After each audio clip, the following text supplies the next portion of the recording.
Hey guys, welcome back to my channel, welcome back to a new vlog. It's me Nichelle and I make fashion related videos. So this channel is all about fashion hauls, vlogs, travels and much more. So today in this video I'm going to be making the Goan Batk. So that's one of my favorite thing and I'm going to be trying it for the first time. So let's see how that goes and yeah, let's get into the video. So these are the ingredients to make the Goan Batk. We need butter, 5 eggs, grated coconut, semolina, cardamom powder, nutmeg powder, sugar, baking powder and some vanilla essence. So this is the way we make and these are the ingredients.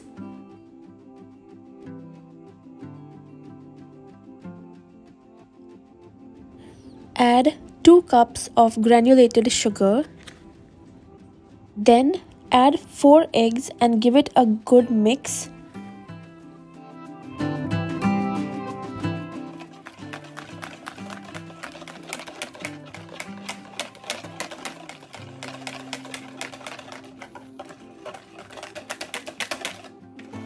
After whisking it really well, add 2 cups of freshly shredded coconut.